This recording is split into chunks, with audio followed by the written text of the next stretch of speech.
Hello again, everyone.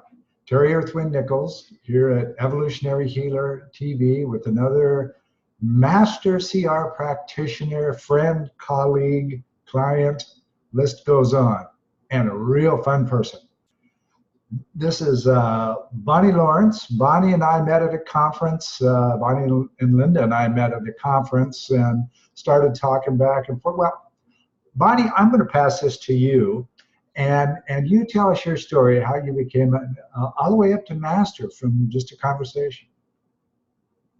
At this conference, I had no intention whatsoever of working with Terry and Linda. And I kept going back. I kept being attracted back to their booth. I don't know why, but I was. And the next thing I know, we're talking and talking and talking.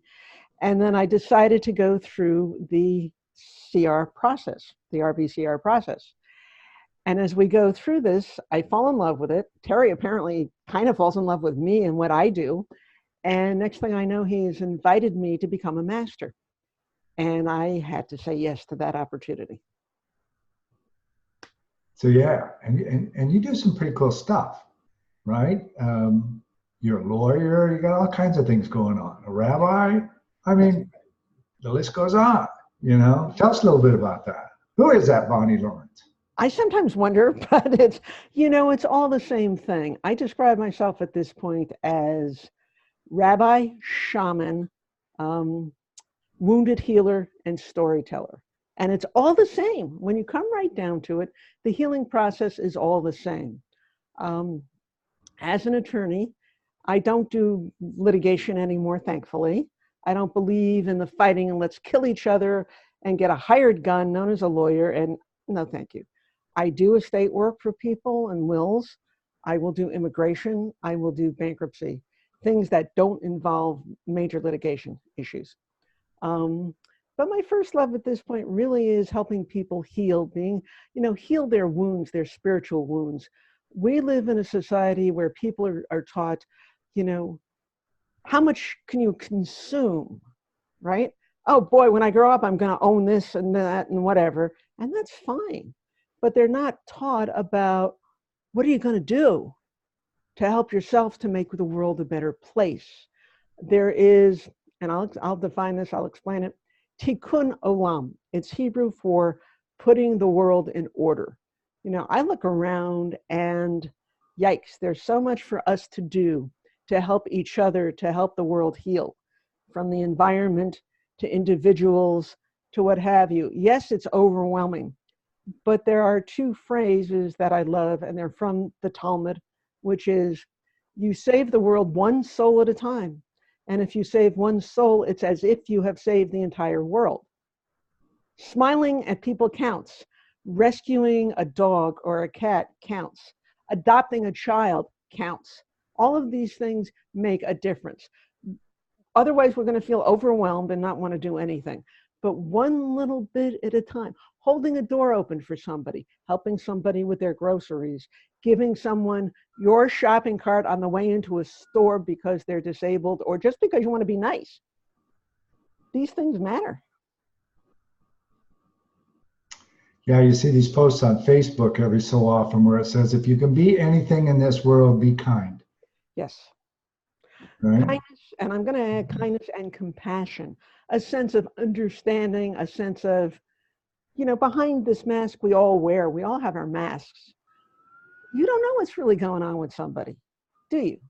You don't know if somebody's concerned that a family member is dying and they don't know what's going on, or if somebody's unemployed and worried about keeping a roof over their head and food on the table. You don't, or somebody's getting married and they think it might be an abusive situation for this person. You have no idea. So I agree with that. And if anything you can be in the world, be kind and be compassionate. Lovely. Absolutely lovely. You were spot on. Most of my practitioners, all of my masters, came to me like you did. They were just drawn. Some of my best regular practitioners who are not masters yet, and I say yet because they're getting ready,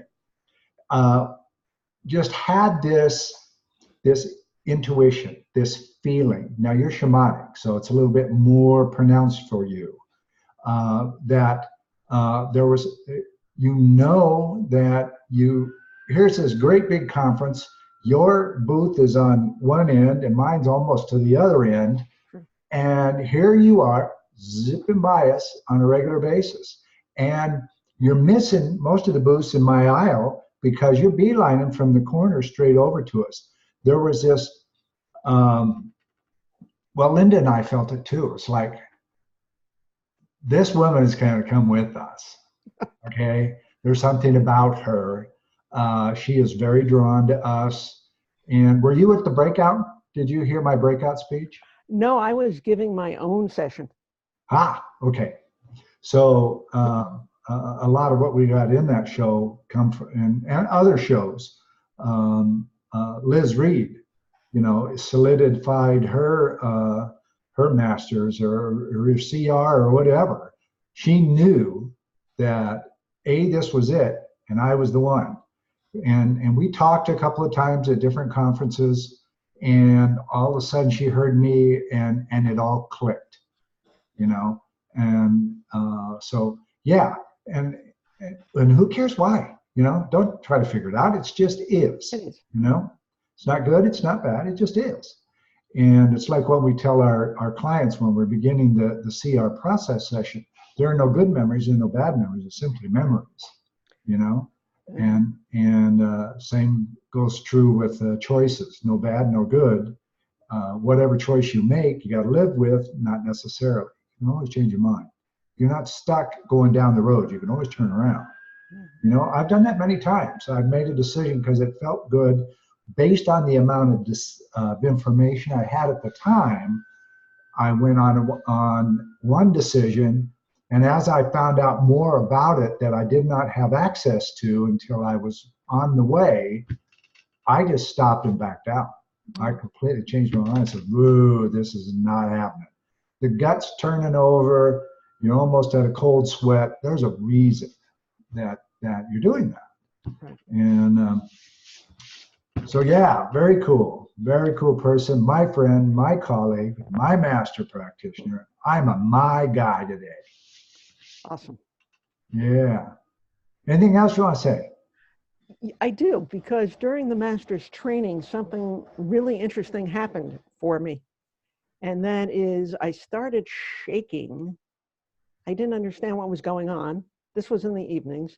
And I started shaking and crying uncontrollably. I'm going, what is going on here? And I asked Spirit, okay, what is going on here?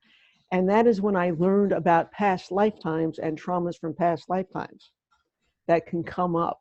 And I am so grateful for it because it has been such a part of my own healing journey and understanding what's going on. Yeah, beautiful. Just to let you folks know that our master's class, the first one, was only 6 people with me in the course, and I handpicked them all.